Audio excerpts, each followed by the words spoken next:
বসিশালার প্রাসাদের বারান্দায় দৌড়ে বেড়ানোর জন্য নতুন কারো আসার সময় হয়েছে। তুই কার কথা বলছিস সোনা পাখি? নতুন কে আসবে? আমাদের তো আর কোনো শত্রু নেই। আরে বোকা লালু, শত্রুর কথা কে বলেছে? আমি তো বলেছি আমাদের চারু আর রাজপুত্রের নতুন অতিথির কথা। ছোট ছোট আজ তুমি ওকে পৃথিবীর সবচেয়ে সুখী যুবরানী বানিয়ে দিয়েছো। এবার শুধু একটা অপেক্ষা। আপনার কোনো অপেক্ষায় অপূর্ণ থাকবে না বাবা। উপহার তো আমরা আমাদের কাজ দিয়ে দেবো জেসমিন। চারুদিদির সন্তান যখন বড় হবে তখন সে দেখবে তার মা তাকে একটা শান্ত আর সুরক্ষিত রাজ্য উপহার দিয়েছে। লতামা চলে যাওয়ার পর থেকে তুমি আমার চোখের দিকে তাকাতেই ভয় পাচ্ছ। আপনি আবার শুরু করলেন রাজপুত্র। আমি কোনো ভয় পাচ্ছি না। মধুপুরের সীমানা, সকালে শান্ত বাতাস বইছে। রাজেশ ও জেসমিন হাসি মুখে দাঁড়িয়ে আছে। দূর থেকে রানী লতার রথ এগিয়ে তাদের সামনে থামলো। রথ থেকে রানী লতা হাসি মুখে নেমে এলো। রানীমা, আপনার নিজের রাজ্য মধুপুরে আপনাকে স্বাগত জানাই। আপনার আসার খবর পেয়ে আমি আর সেনাপতি এখানে আপনার জন্য অপেক্ষায় দাঁড়িয়ে আছি। আয় মা জেসমিন, আমার বুকে আয়। তোকে এইভাবে মন্ত্রী হিসাবে আমার রাজ্যের সীমানায় দাঁড়িয়ে থাকতে দেখে যে আমার কি আনন্দ হচ্ছে তা তোকে বলে বোঝাতে পারবো না। চারু আমাকে আগেই খবর পাঠিয়েছিল যে মহারাজ মধুরাজা তোকে এই রাজ্যের প্রধানমন্ত্রী বানিয়েছে। তোর এই সম্মানে আজ আমি বড্ড বেশি খুশি হয়েছি মা। রানীমা, জেসমিন তার সততার জন্য এই সম্মান পেয়েছে, আর আমি সেনাপতি হিসেবে কথা দিচ্ছি আপনার এবং মহারাজ মধুরাজ এই মধুপুরকে আমরা সুরক্ষিত রাখবো। আপনি এতদিন হেমরাজ্য থেকে চারুদিদিকে সাহস জুগিয়েছেন, এবার আপনি আপনার নিজের প্রাসাদে শান্তিতে বিশ্রাম নিন। তোদের মতো বিশ্বস্ত ছেলে মেয়ে থাকতে আমার আর কিসের চিন্তা রাজেশ? আমার চারুর দয়ায় আজ এই পুরো হেম মধুরাজ্য একটা শান্তির বাগান হয়েছে। তোরা দুজনে মিলে মধুপুরের দিকটা সামলা। আমি এবার মহারাজের সাথে একটু শান্তিতে সময় কাটাতে চাই। চল মা জেসমিন, এবার প্রাসাদের দিকে চল। মহারাজ নিশ্চয়ই আমার পথে বসে আছে। মধুপুরের রাজপ্রাসাদের অন্দরমহল। মহারাজ মধুরাজা অস্থির পায়ে পায়চারি করছে। রানী লতা ধীর পায়ে হাসি মুখে সেখানে প্রবেশ করলো। লতাকে দেখে মধুরাজের মুখে চওড়া হাসি ফুটে উঠল। লতা, তুমি অবশেষে ফিরে এলে। তুমি জানো, তোমাকে ছাড়া এই বিশাল রাজপ্রাসাদ আমার কাছে কেমন শ্মশানের মতো লাগছিল। আমি তো ভেবেছিলাম তুমি আমার মেয়ে চারুকে পেয়ে আমাকে একদমই ভুলে গেছো। ও মা, সে কি কথা? আপনাকে ভুলবো কেন? কিন্তু বলুন তো, চারু মেয়েটা এত বিপদের মধ্যে একা একা লড়ছিল। ওকে ওখানে ওই অবস্থায় একা ফেলে রেখে আমি কি করে চলে আসি? তবে এখন আর কোনো চিন্তা নেই।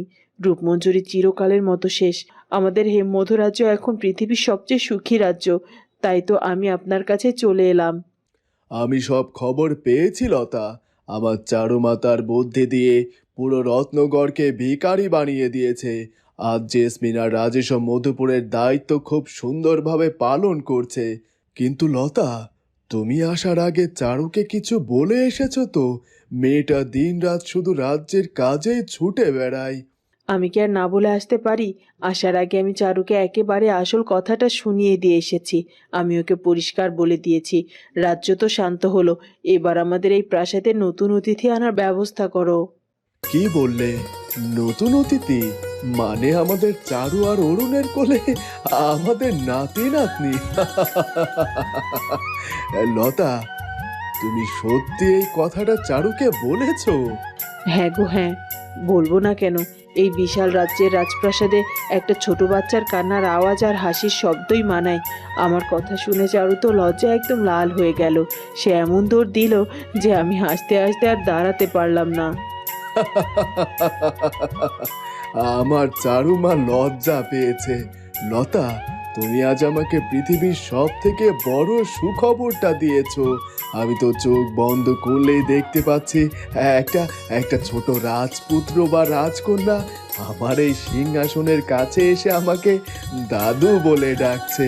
আমি তাকে কোলে নিয়ে পুরো মধুপুর ঘোরাবো। শুধু কি আপনি ঘোরাবেন? আমি নিজের হাতে খাইয়ে দেব, ঘুম পাড়াবো।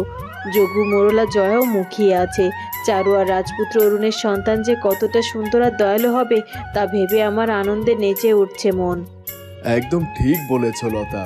উপরালা আমাদের সব দুঃখ ঘুচিয়ে দিয়েছেন। এবার শুধু এই নতুন প্রজন্মের অপেক্ষা। আমি আজ মধুপুরের সব প্রজাদের মধ্যে মিষ্টি বিতরণের আদেশ দিচ্ছি। আমার রানী ফিরে এসেছে, আর সাথে এমন মিষ্টি একটা স্বপ্ন নিয়ে এসেছে। হেমমধু রাজ্যের রাজপ্রাসাদ। সকালে রোদ এসে পড়েছে চারুলতার বিশ্রাম কক্ষে। রাজপুত্র অরুণ হাসি মুখে ঘরে ঢুকলো।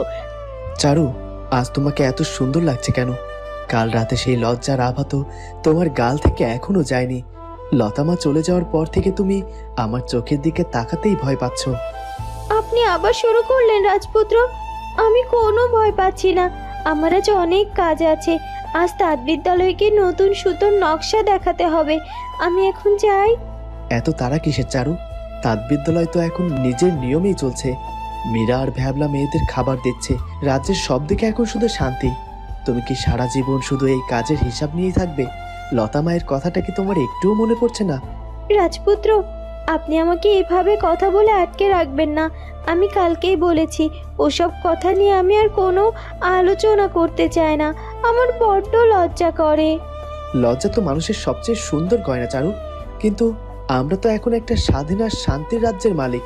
এই রাজ্যের ভবিষ্যৎ নিয়ে তো আমাদের ভাবতে হবে। তুমি কি চাও না একটা ছোট হাত আমার আঙুল ধরে এই রাজপ্রাসাদের বাগানে হাঁটতে শিখুক? আমি তো বলিনি যে আমি চাই না, কিন্তু আপনারা সবাই মিলে যেভাবে আমাকে বলছেন, মনে হচ্ছে যেন রাজ্যের সব কাজ ফেলে আমাকে শুধু এটাই ভাবতে হবে। রাজ্যের কোনো কাজ আর বাকি নেই চারু। তুমি শুধু একবার হাসি মুখে সম্মতি দাও। আমি কথা দিচ্ছি, আমাদের কোল আলো করে যে আসবে সে তোমার মতো সাহসী আর দয়ালু হবে। সে আমাদের এই ভালোবাসার হেমরাজ্যকে আরো অনেক দূর এগিয়ে নিয়ে যাবে। ভ্যাবলা এবং ক্যাবলার নতুন দোকান। সকাল থেকেই দোকানে খুব ভিড়। মীরা এবং ময়না হাসি মুখে খদ্দের সামলাচ্ছে। ভ্যাবলা আর ক্যাবলা নিজেদের মধ্যে গল্প করতে করতেই, বুঝলি ভ্যাবলা, আজ আমার মনটা ফুরফুরে লাগছে। মনে হচ্ছে খুব তাড়াতাড়ি দিদির কাছে আমরা একটা বিরাট বড় সুখবর পেতে চলেছি। আমি তো তার আগেই বুঝে গেছি রে ক্যাবলা। এই রানী লতা মধুপুরে যাওয়ার আগে যে কথাটা দিদিকে বলে গেছে, তারপর থেকে রাজপ্রাসাদের হাওয়া একদম বদলে গেছে রে। সবাই শুধু দিদির ছানাপোনার অপেক্ষায় দিন গুনছে। তোমরা দুজন খালি সারাদিন ওই কথা বলে যাচ্ছ। দিদি শুনলে কিন্তু বকবে। এসব কথা কি মুখে এত বলতে হয়? বিধাতা যখন চাইবে তখন এমনিতেই আমাদের কোল আলো করে নতুন অতিথি আসবে। মীরা একদম ঠিকই বলেছিস। তবে আমারও খুব ইচ্ছে করে দিদির একটা ছোট মেয়ে হোক। একদম দিদির মতো দেখতে হবে। আমি নিজের হাতে তার জন্য ছোট ছোট ফুচকা বানাবো। রাজপুত্র অরুণের মতো একটা বীর ছেলে তো হতে পারে। আমি তো তাকে আমার কাঁধে চড়িয়ে পুরো রাজ্য ঘোরাবো আর বলবো, দেখো দেখো, এটা আমাদের চারু দিদির ছেলে। ছেলে হোক বা মেয়ে হোক, সেই আমাদের রাজ্যের মাথার মনি হবে রে।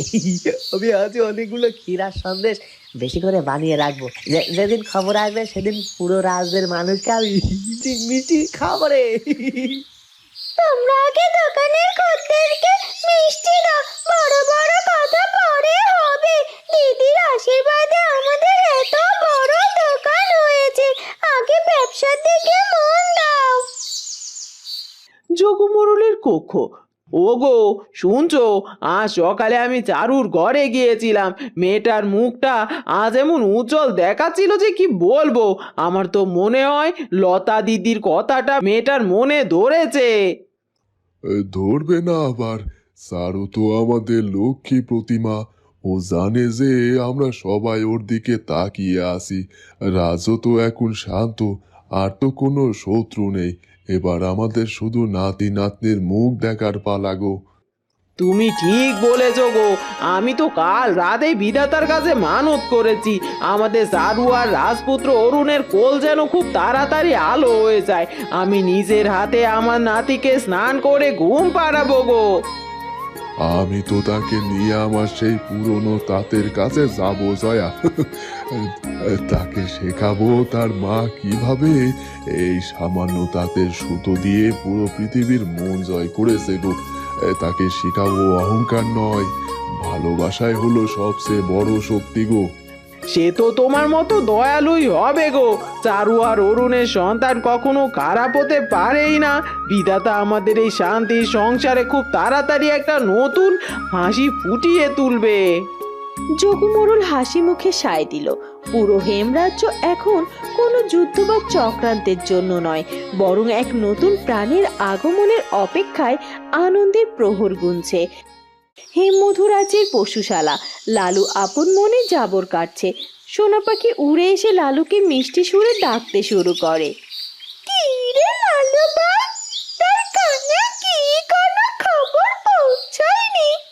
রাজপ্রাসাদে তো সবাই খুশিতে বসছে, আর তুই একা একা জাবর কাটছিস। আম্মা, খবর পৌঁছাবে না কেন রে সোনা পাখি? আমি তো সকাল থেকেই শুনছি ব্যাবলা আর ক্যাবলা মিষ্টি বানানোর কথা বলছে। লতা মা নাকি যাওয়ার আগে চারুকে নতুন ছানাপোনা আনার কথা বলে গেছে। একদম ঠিক। তুই ভাব একবার, এই বিশাল পশুশালায় যখন ছোট্ট একটা বাচ্চা হামাগুড়ি দিয়ে তোর কাছে আসবে, তখন কেমন হবে? তুই কিন্তু আর সাধারণ গরু থাকবি না, তুই হয়ে যাবি রাজকীয় জাদুগরু। আম্মা, আম্মা, দাদু গরু, কথাটা শুনেই আমার বুকটা গর্বে ফুলে উঠেছে রে সোনা পাখি। আমি তো এখন থেকেই ঘাস খাওয়া বাড়িয়ে দিয়েছি। গায়ে জোর না থাকলে কি আর চারুর ছানাপোনাকে পিঠে চাপিয়ে দৌড়াতে পারবো? একদম ঠিক বলেছিস ভাই। আমি তো আকাশ থেকে উড়ে উড়ে তার উপর নজর রাখবো। তুই পিঠে নিয়ে ঘুরবি, আর আমি মিষ্টি গান শুনিয়ে ঘুম পাড়াবো। এই হেমমধুরাজ্য তখন সত্যিকারের স্বর্গে পরিণত হবে রে লালু। আম্মা, সেই দিন যেন তাড়াতাড়ি আসে। তুই রোজ চারুর ঘরে গিয়ে খোঁজ নিবি সোনা পাখি। কোনো সুখবর পেলে আমার আগে এসে জানাবি। মধুপুরের রাজসভা। জেসমিন আর রাজেশ নিজেদের মধ্যে হাসি মুখে কথা বলছে। রানীর আগমনে মধুরাজা একটু আগেই মিষ্টি বিতরণের আদেশ দিয়ে ভেতরে গেছে। রাজেশ বাবু, আজ মহারাজকে কতটা খুশি দেখাচ্ছে আপনি লক্ষ্য করেছেন? রানীমা ফিরে আসার পর থেকেই পুরো রাজপ্রাসাদ যেন একটা উৎসবের হাওয়া বইছে। শুধু রানীমায়ের ফেরানো জেসমিন, আসল আনন্দ তো হলো সেই সুখবরের জন্য। মহারাজ যে মিষ্টি বিতরণের আদেশ দিলেন, সেটা তো চারুদিদি আর রাজপুত্র অরুণের নতুন অতিথি আগমনের কথাই ভেবে দিয়েছেন। সত্যি বলছেন? কথাটা ভেবে আমার নিজের চোখে জল চলে আসছে। দিদি সারা জীবন শুধু মানুষের জন্য কষ্ট করেছে, আমাদের অন্ধকারের পথ দেখিয়েছে। এবার দিদি নিজের সংসার আলো করে একটা ছোট্ট ফুটফুটে বাচ্চা আসবে। আমি তো ভাবছি আমি তাকে কি উপহার দেব। উপহার তো আমরা আমাদের কাজ দিয়ে দেব জেসমিন। চারুদিদির সন্তান যখন বড় হবে, তখন সে দেখবে তার মা তাকে একটা শান্ত আর সুরক্ষিত রাজ্য উপহার দিয়েছে, আর আমরা সেনাপতি এবং মন্ত্রী হিসেবে সেই রাজ্যকে পাহারা দেব। আমি তো তাকে নিজের হাতে তলোয়ার চালানো শেখাবো রাজেশ বাবু। তাকে শেখাবো তার মা কতটা সাহসী আর দয়ালু ছিল। সে হবে পৃথিবীর সবচেয়ে মহান রাজপুত্র বা রাজকন্যে। একদম ঠিক কথা। আমাদের দিদির ছায়া তো তার গায়ে থাকবেই। চলো জেসমিন, মহারাজের আদেশ মতো রাজ্যের সব প্রজাদের ঘরে ঘরে মিষ্টি পাঠানোর ব্যবস্থা করি। মধুপুরের প্রজারাও এই আনন্দে সামিল হোক। হেমমধুরাজ্যের নতুন তাঁত বিদ্যালয়। চারুলতা রাজপ্রাসাদে সবার কথার লজ্জা থেকে বাঁচতে তাঁত বিদ্যালয়ে চলে এসেছে। সে সুতোর কাজ দেখছে। একজন বয়স্ক মহিলা তাঁতি হাসি মুখে চারুলতার কাছে আসে। যুব রানীমা, আজ রাজপ্রাসাদ ছেড়ে এত তাড়াতাড়ি আমাদের এখানে চলে এলেন যে? আপনার মুখটা তো লজ্জায় একেবারে লাল হয়ে গেছে। মাসি, তোমরা আবার শুরু করলে। রাজপ্রাসাদের সবাই শুধু আমাকে একটা কথা বলেই লজ্জা দিচ্ছে। ভেবেছিলাম এখানে এসে একটু শান্তিতে কাজ করব। তোমরা কিভাবে খবর পেয়ে গেলে বলো তো? যুব রানীমা, সুখবর কি আর চার দেওয়ালের মাঝে আটকে থাকে?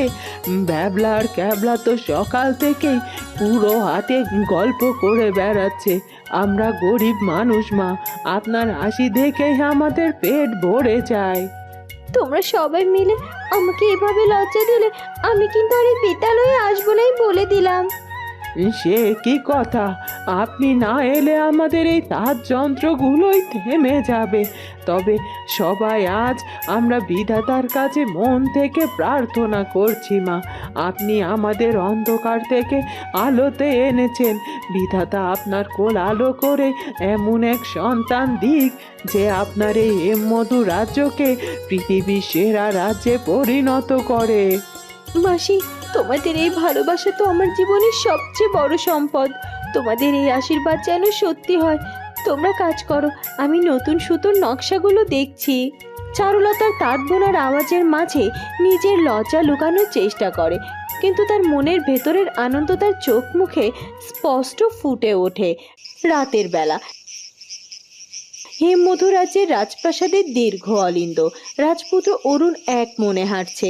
উল্টো দিক থেকে যোগুমোড়ল ধীর পায়ে এগিয়ে আসে। বাবা, আপনি এত রাতে এখনো ঘুমোননি? কোনো দরকার ছিল কি? দরকার তো একটা ছিল রাজপুত্র। সারাদিন তো নানা কাজের ভিড়ে তোমার সাথে কথাই হলো না। আজ তো চারদিকে শুধু আনন্দের খবর আসছে গো। আমার সারু মা তো লজ্জায় আমার সামনেই আসছে না গো। চারুর তো আজ খুব মুশকিল হয়েছে বাবা।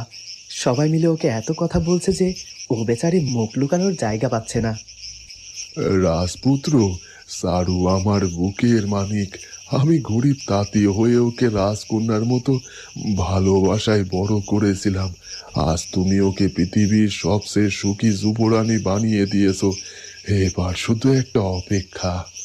আপনার কোনো অপেক্ষায় অপূর্ণ থাকবে না বাবা। আমি চারুকে কথা দিয়েছি, আমাদের সন্তান এই রাজ্যের গর্ব হবে।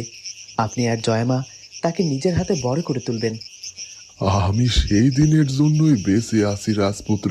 তুমি আর সারু শুধু এই রাজ্যের রাজা নও, তোমরা আমাদের সবার আশার আলো। তোমরা এভাবে শান্তিতে থাকো, উপরালা যেন তোমাদের স্বপ্ন পূরণ করুন। রাজপুত্র অরুণ হাসি মুখে যোগুমোড়লের আশীর্বাদ গ্রহণ করে। শান্ত রাতের এই সুন্দর পারিবারিক আলাপের মাধ্যমে গল্পের এই পর্ব এক অত্যন্ত স্নিগ্ধ এবং তৃপ্তিদায়ক পরিণতি লাভ করে। বন্ধুরা, কি হতে চলেছে এরপর সেটা জানবো আমরা চারুলতা গল্পের পরবর্তী পর্বে। আর আমাদের আজকের পর্বটি ভালো লাগলে অবশ্যই আমাদের চ্যানেলটিকে সাবস্ক্রাইব করে দিও। দেখা হবে নতুন পর্বে। ধন্যবাদ।